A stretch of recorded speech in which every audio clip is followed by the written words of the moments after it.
আজকের প্রধান শিরোনাম, ফজলুর রহমানকে নিয়ে অপপ্রচার ও হত্যার হুমকিতে ফুঁসে উঠলেন লাখো সমর্থক।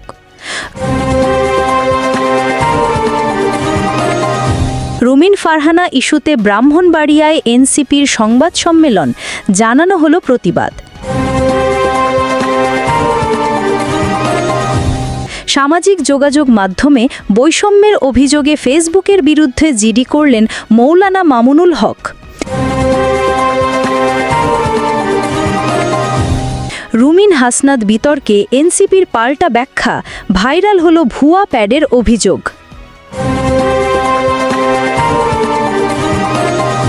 এতক্ষণ শুনছিলেন আজকের গুরুত্বপূর্ণ সংবাদ শিরোনাম। এবার আসুন বিস্তারিত খবরে। সামাজিক যোগাযোগ মাধ্যম ফেসবুকের বিরুদ্ধে সাধারণ ডায়েরি করেছেন বাংলাদেশ খেলাফত মজলিসের আমির মাওলানা মামুনুল হক। তিনি দাবি করেছেন ফেসবুক কর্তৃপক্ষের বৈষম্যমূলক আচরণের শিকার হচ্ছেন তিনি নিজে। সোমবার 25 আগস্ট রাজধানীর মোহাম্মদপুর থানায় এই জিডি করেন মামুনুল হক। জিডিতে তিনি উল্লেখ করেন তার ব্যক্তিগত ফেসবুক আইডি এবং অফিসিয়াল পেজ বারবার রিমুভ কিংবা সাসপেন্ড করা হচ্ছে। জিডিতে তিনি লেখেন, গত কয়েক মাস ধরে ফেসবুকে তার নাম, বক্তব্য ও ছবি অন্যায়ভাবে রেস্ট্রিকশন এবং ব্লকের শিকার হচ্ছে। ফলে তার ব্যক্তিগত ফেসবুক আইডি এবং অফিসিয়াল পেজ একাধিকবার বন্ধ হয়ে গেছে। এতে তিনি সামাজিক, পেশাগত এবং রাজনৈতিকভাবে মারাত্মক ক্ষতির সম্মুখীন হচ্ছেন। জিডিতে তিনি আরও উল্লেখ করেন, শুধু তিনিই নন, অনেক ব্যক্তি, নিউজ পোর্টাল এবং পেজও একই সমস্যার মুখে পড়ছে, যা ব্যক্তিগত মানহানি, মানসিক যন্ত্রণা এবং পেশাগত ক্ষতির কারণ হয়ে দাঁড়িয়েছে। ব্রেকিং নিউজ, আজকের সর্বশেষ খবরে প্রকৌশল শিক্ষার্থীদের আন্দোলন নতুন মোড় নিচ্ছে। আগামীকাল বুধবার রাজধানী ঢাকার শাহবাগমুখী ঘোষণা করা হয়েছে এক ঐতিহাসিক কর্মসূচি, লং মার্চ টু ঢাকা। মঙ্গলবার রাত গভীরে শাহবাগ মোড়ে দাঁড়িয়ে প্রকৌশল শিক্ষার্থীরা জানিয়ে দিলেন, তাদের দাবি না মানা হলে এবার আর ফিরে যাওয়া নয়। তারা যে 3 দফা দাবি তুলেছেন তা হল, প্রথমত, বৈষম্যমূলক কোটা প্রথা বাতিল করতে হবে। দ্বিতীয়ত, বিএসসি ডিগ্রি ছাড়া কেউ যেন ইঞ্জিনিয়ার পদবি ব্যবহার করতে না পারে। তৃতীয়ত, নবম ও দশম গ্রেডে প্রকৌশলীদের জন্য ন্যায্য সুযোগ সৃষ্টি করতে হবে। শিক্ষার্থীরা খুব ঝরে বলেন, আমরা বিএসসি ডিগ্রিধারী হয়েও চাকরিতে ঠকছি, পদবিতে বঞ্চিত হচ্ছি। আজ বিকেলে বুয়েট শিক্ষার্থীরা শাহবাগ মোড়ে অবরোধে নামেন, এক সাবেক শিক্ষার্থীকে কর্মস্থলে হেনস্থার প্রতিবাদে। পরে তাদের সঙ্গে যোগ দেয় ঢাকা বিশ্ববিদ্যালয় সহ অন্যান্য প্রতিষ্ঠানের প্রকৌশল শিক্ষার্থীরা। মুহূর্তেই অচল হয়ে পড়ে শাহবাগ সহ আশেপাশের সব সড়ক। নগরবাসীর ভোগান্তি বাড়লেও শিক্ষার্থীদের বার্তা স্পষ্ট, ন্যায্য অধিকার না পাওয়া পর্যন্ত আন্দোলন চলবেই। বিশ্লেষকরা বলছেন, এটি শুধু চাকরির বিষয় নয়, এটি প্রকৌশলীদের দীর্ঘদিনের বঞ্চনার বিস্ফোরণ। সরকার দ্রুত আলোচনায় না বসলে এই আন্দোলন আরও বড় রূপ নিতে পারে। ইতিমধ্যেই আইন শৃঙ্খলা বাহিনী সতর্ক অবস্থায় রয়েছে। তবে প্রশ্ন রয়ে গেছে, আগামীকাল শাহবাগ কি আবারও রূপ নেবে উত্তাল জনসমুদ্রে? শ্রোতা বন্ধুরা, চোখ রাখুন আমাদের পরবর্তী সংবাদে, কারণ আন্দোলনের আগুন ছড়িয়ে পড়ছে ধীরে ধীরে ঢাকার রাজপথে। বিএনপির আন্তর্জাতিক বিষয়ক সম্পাদক ব্যারিস্টার রুমিন ফারহানাকে ঘিরে উত্তপ্ত বিতর্ক। এই ইস্যুতে ব্রাহ্মণবাড়িয়ায় সংবাদ সম্মেলন করেছে জাতীয় নাগরিক পার্টি এনসিপি। মঙ্গলবার 26 অগস্ট সন্ধ্যায় ব্রাহ্মণবাড়িয়া জেলা শহরের পৈরতলা বাসস্ট্যান্ড এলাকার অস্থায়ী কার্যালয়ে এ আয়োজন করা হয়।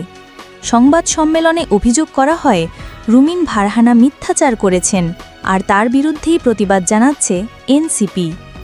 লিখিত বক্তব্য পাঠ করেন এনসিপির কেন্দ্রীয় যুগ্ম মুখ্য সংগঠক মোহাম্মদ আতাউল্লাহ। এই সময়ে উপস্থিত ছিলেন জেলা এনসিপির প্রধান সমন্বয়কারী আজিজুর রহমান লিটন, যুগ্ম সমন্বয়কারী আবদুল্লাহ আল জিহান মাহমুদ, আশুগঞ্জ উপজেলা যুগ্ম সমন্বয়কারী জয়ন্তী বিশ্বাস, জেলা গণতান্ত্রিক ছাত্র সংসদের সমন্বয়কারী মুহাইমিনুল আজমিন সহ অন্যান্য নেতাকর্মীরা। লিখিত বক্তব্যে আতাউল্লাহ অভিযোগ করেন, নির্বাচন কমিশন একটি দলের প্রতি প্রকাশ্য পক্ষপাতিত্বমূলক আচরণ করছে। তিনি বলেন, কমিশনের শুনানির ভিডিও খণ্ডিত আকারে সামাজিক যোগাযোগ মাধ্যমে ছড়িয়ে বিভ্রান্তি সৃষ্টি করা হচ্ছে। পুরো ভিডিওর প্রকাশ করা হলে প্রকৃত সত্য সামনে আসবে এবং রুমিন ফারহানার আচরণের যথাযথ বিচার সম্ভব হবে। সংবাদ সম্মেলনে আরও বলা হয়, রুমিন ফারহানা সম্প্রতি একটি টেলিভিশনের টক শোতে অভিযোগ করেছেন যে ব্রাহ্মণবাড়িয়া ৩ আসনের বিএনপি প্রার্থী এনসিপির নেতাদের টাকা দিয়ে নিয়োগ করেছে। কিন্তু আতাউল্লাহ দাবি করেন, এই অভিযোগ সম্পূর্ণ কাল্পনিক, অসত্য এবং রাজনৈতিক উদ্দেশ্য প্রণোদিত। এটি জনমনে বিভ্রান্তি সৃষ্টি এবং তাকে রাজনৈতিকভাবে দুর্বল করার কৌশল ছাড়া আর কিছুই নয়। Breaking news. অপপ্রচার চালিয়ে মব সৃষ্টি করে হত্যার হুমকি দেওয়ার অভিযোগে ফুঁসে উঠেছেন বিএনপি চেয়ারপারসনের উপদেষ্টা, বীর মুক্তিযোদ্ধা অ্যাডভোকেট ফজলুর রহমানের নির্বাচনী এলাকার লাখো সমর্থক। কিশোরগঞ্জ ৪ আসন অর্থাৎ ইটনা, মিঠামইন এবং অষ্টগ্রাম উপজেলা জুড়ে সোমবার সকাল থেকে মঙ্গলবার বিকাল পর্যন্ত হাজার হাজার নেতাকর্মী ও সমর্থকরা বিক্ষোভ মিছিল ও সমাবেশে মিলিত হয়েছেন। তাদের একটাই দাবি, এই আসনের অবিসংবাদিত নেতা ফজলুর রহমানকে যে কোনো মূল্যে রক্ষা করতে হবে। জনতা স্লোগান দিচ্ছেন, তারেক রহমান কাণ্ডারির ভূমিকায় অবতীর্ণ হন, আমাদের দেশপ্রেমিক নেতাকে বাঁচান।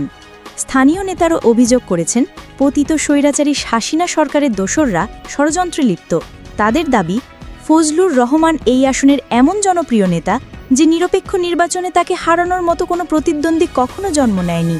সেই ঈর্ষা থেকেই চলছে চক্রান্ত, চলছে মিথ্যা অপপ্রচার। মিঠামইন উপজেলা বিএনপি সভাপতি জাহিদুল ইসলাম জাহাঙ্গীর এবং অষ্টগ্রাম উপজেলা বিএনপি সভাপতি সৈয়দ সাইদ আহমেদ স্পষ্ট করে বলেন, অ্যাডভোকেট ফজলুর রহমান শুধু আমাদের নয়, পুরো হাওড়া অঞ্চলের মানুষের হৃদয়ের নেতা। তাদের অভিযোগ, তার বক্তব্য খণ্ডিতভাবে প্রচার করে ইচ্ছাকৃতভাবে বিভ্রান্তি ছড়ানো হচ্ছে। এ বিষয়ে নিজেই মুখ খুলেছেন ফজলুর রহমান।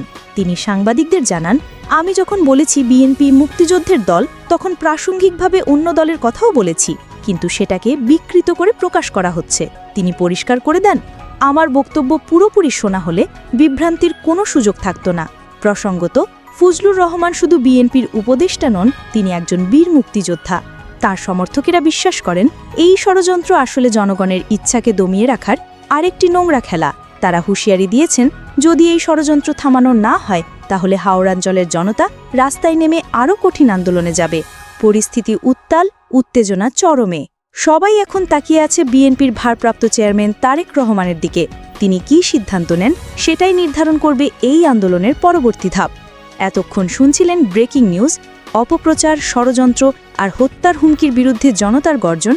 কিশোরগঞ্জ ৪-এ ফুঁসে উঠেছেন লাখো মানুষ।